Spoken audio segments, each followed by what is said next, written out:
Aloha and welcome to Your Heart Magic, an illuminating space where psychology, spirituality and heart wisdom meet. Here's your host, Dr. BethAnne Wright, the clinical psychologist with a mystic mind. Aloha, everybody. This is Dr. BethAnne Wright. Welcome to Your Heart Magic. Today, we are continuing our Archetypes of the Tarot series, and we are tapping into Temperance. Temperance is card 14 in the tarot deck, and it is a card that represents balance, patience, finding the middle road, finding a way to maintain equilibrium and calm when we are perhaps in the middle of chaos or trying to work with opposing energies in our life. Temperance is an interesting card. The word itself has different connotations for people. Some people really like it. Some people don't love the idea of moderation if they tend to have a lot of fire energy or go all in. The idea of self-restraint or patience or slowing down can sound really boring. At the same time, I actually wrote down the phrase temperance is wisdom, that there's something about, I think, learning the quality of temperance and learning how to bring the essence of moderation into our life when it's needful, that I see as something experiential that we learn along the way. It doesn't always come easy. And a lot of times I think it's a reflection of wisdom that we learn on the journey. When this card pops up in a reading, it can mean a lot of things. It always depends on the query, and it always depends on what the individual might be seeking guidance on. But I tend to think that when we get the Temperance card, we are being guided to seek a middle ground or to evaluate perhaps where we might be going to extremes in some part of our life and think about how could I balance that opposing energy? So if we have been going, and really busy and not taking any time for stillness, and we're feeling really stressed out, like we are spread thin, and we get the card Temperance in question to how can I bring self-care in right now or something? What do I need to know about my life at this time? What's some guidance? We might draw Temperance, and that might be interpreted as guidance to look at where are you perhaps overdoing or over-efforting or bringing some form of an extreme into your life, and how might you think about balancing that out? So the reading might interpret that as being guided towards taking more time for time out or taking more time for rest or finding a way to bring more balance into your life. When I think about the card Temperance, I think about anything that is an opposite in nature, night and day, the sun and the moon, fire and water. Sometimes when this card is drawn in the deck with different kinds of artwork, I have seen it where there is a woman, and on the one hand, she is holding something that is fire, sun, this very light energy. And on the other hand, she might have moon or water or intuition. And again, there is this sense of bringing them into harmony. So I printed out a little write-up to read on Temperance. This is from the website Tamed Wild, and they do a lot of information and education with tarot and magic and moon cycles and all sorts of fun things like this. And this popped up in my email earlier in the week, and it felt so timely because I knew I would be making this podcast episode. So I thought I would share the little write-up that Tamed Wild had to say on Temperance. On the Fool's Journey, after we meet death, we are greeted by Temperance in the major arcana, the archetype of patience and flow.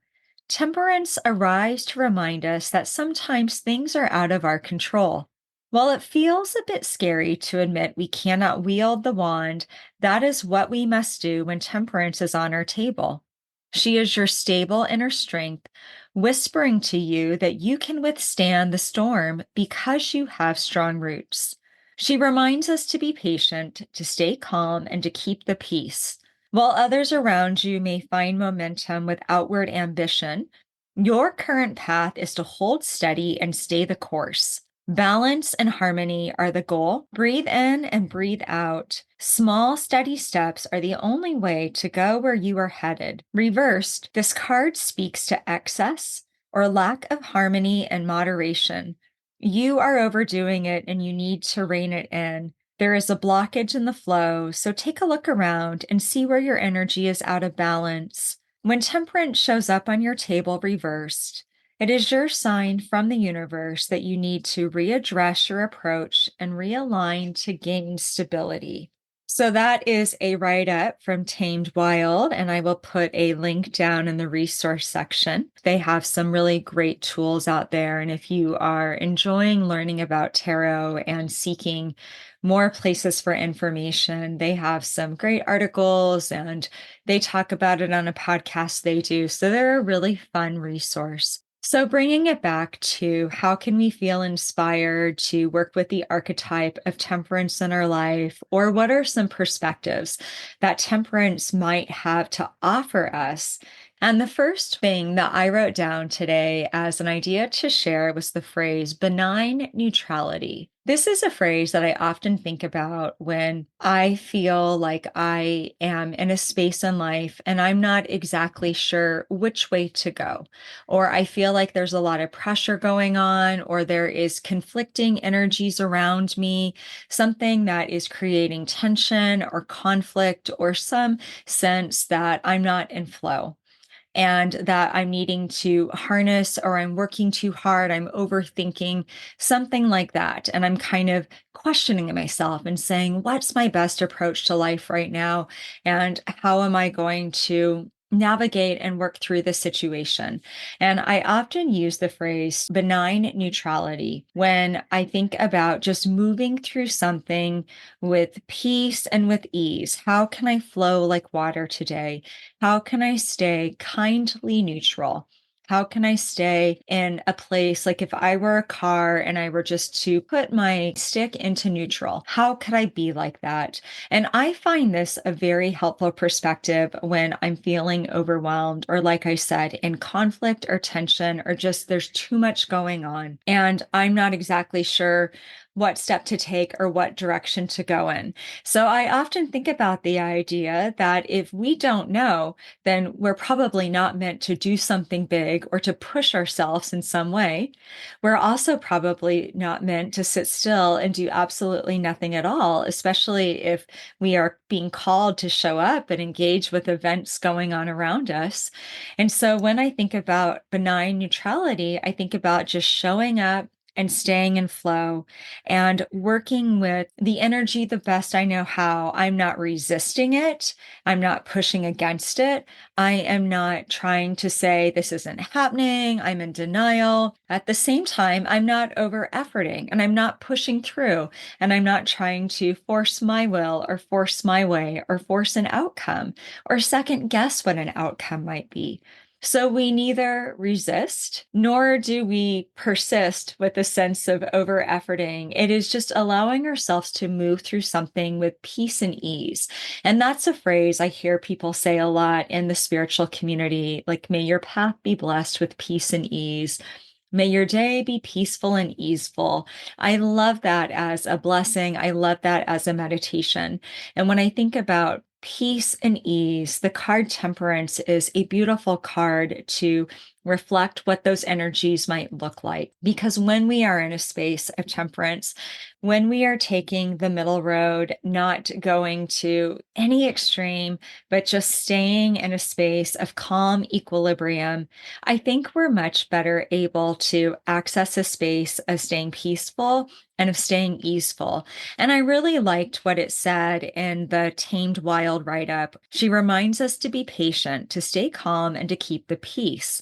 While others around you may find momentum with outward ambition, your current path is to hold steady and stay the course. Balance and harmony are the goal. And that is benign neutrality. It's staying in our balance, staying in our center, staying neutral. Another way that I think temperance inspires us and we can work with this archetype is to remember that, again, it's not either or. It's not black and white. It's not one extreme or the other. It's both and. It is looking at two different roads that we could take. And instead of saying, I'm going left or I'm going right, we say, I'm going to take the middle road. I'm going to go down the middle as much as I can, or I'm going to see if I can find a third way where I balance out these two roads, especially if they're extreme.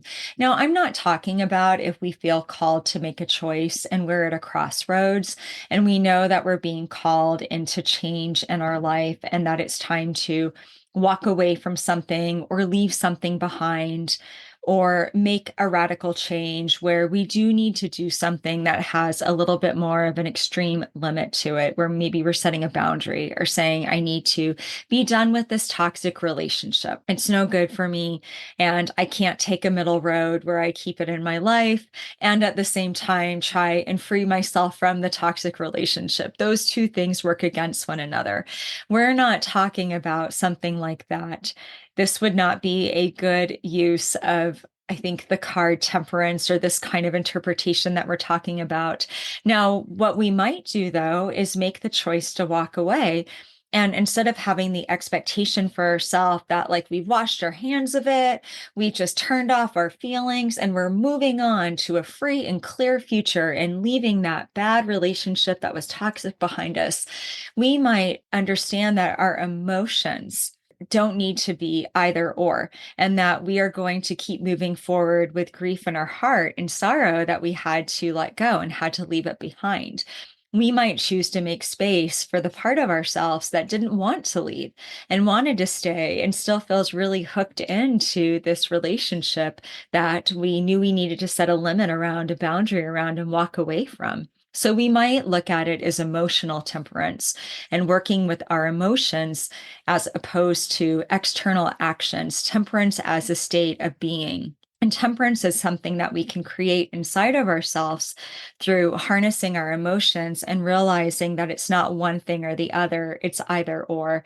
And that's something we talk about quite a bit on Your Heart Magic, is this idea that it's the full that makes us who we are, that our wholeness is about seeing all parts of ourself, witnessing all feeling states, making space for all feeling states. We don't disown a part of ourselves or a feeling that we have because it feels dark or bad, or we judge it in a way that it feels undesirable. And so we pretend like it's not there. Instead, we witness it and see it and decide how to maybe work with it constructively and just recognize that this too is part of our whole.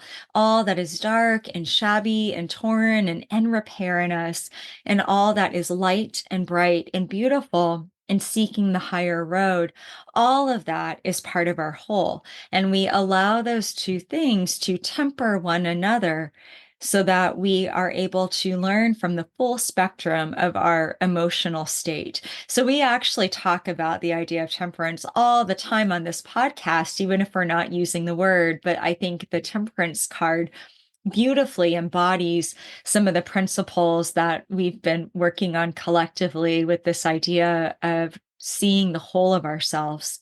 And I ran into this earlier today where I was doing some inner work on a few things coming up in my life. And part of what it was bringing up for me was a self-reflection on how useful is it to look to our past, to learn from where we've been, to reflect on where we've been, to understand our journey. We can learn from our memories. And when is it useful to do that? And when does it start to dip into being nostalgic or living in the past or making a museum out of times in our life that no longer exist and we're afraid to let go?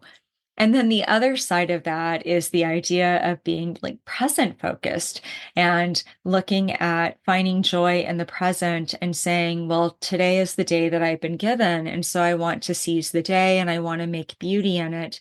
And that sounds really good. But when taken to an extreme, when taken to this carpe diem, you only live once, and taken to an extreme where maybe an individual doesn't want to face their past. And so they are always staying so present focused and being like, what adventure can I create today? And if there is too much of that, we might look at that and say it would help them maybe to pause and reflect. Maybe they are moving through things so quickly and being so present focused that they're not really integrating lessons that they've learned, or they're running away from something. So I was looking at these two extremes and working with them and thinking about what's the tension between the two of them. And there's not a right or wrong answer to this question. I think you can hear it in the reflections I'm giving you. It's more about looking at things situationally and based on the individual, and when might it be too much and when might it be just enough, and how do we find our way in that. And as I was doing my own self-reflection about some things coming up in my own life, I had this realization where I was like, BethAnne, you know better than this. It's not either or, it's both and. It is making space and holding space for everything that's coming up right now and everything in my emotional palette and things that I'm still learning from my past and reflecting on and doing integration work on, and some grief that's there from losses that I've had and working through that. And it is this ongoing reminder that the present is where our joy is found. It's where our magic is found. It's where the gifts and day are found.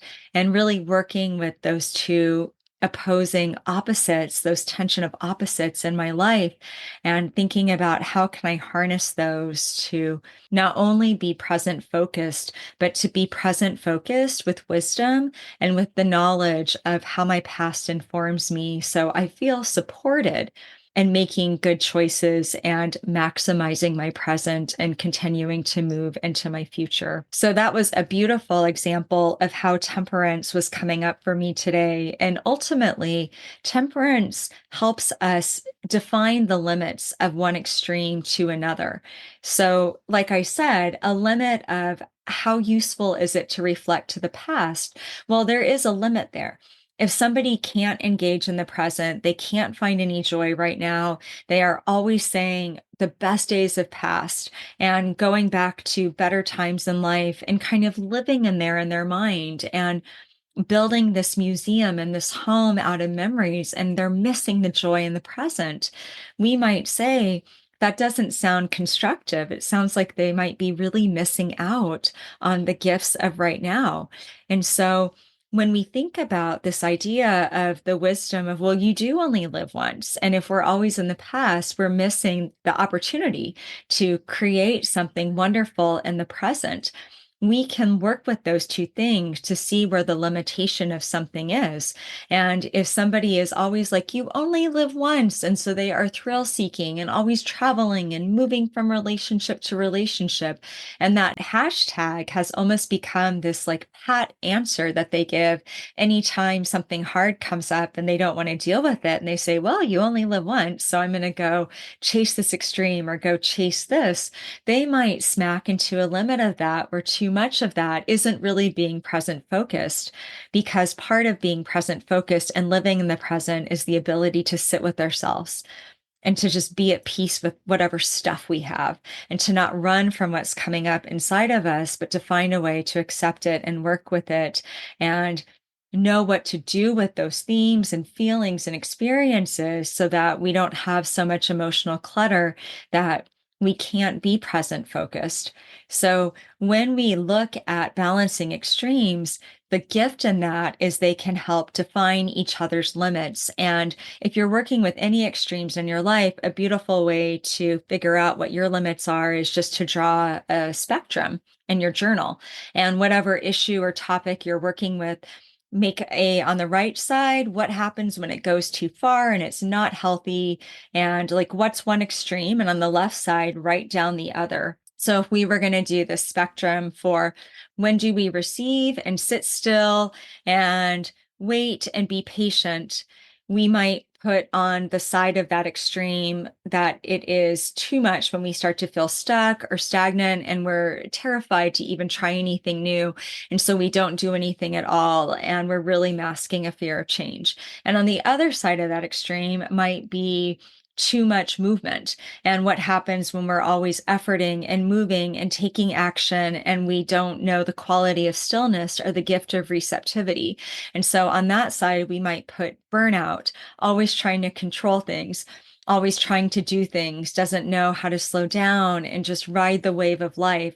And so if you are working with anything in your life that you want to find balance on, just make your own scales, make your own little spectrum of it, and explore what are the limits there for you, and when does it go from being healthy into unhealthy, and just get a sense of where you might want to bring more balance and temperance into your life. The last point I wanted to share today is that regardless of what we do, the greater process of life is always moving towards balance. It is always moving towards wellness and equilibrium.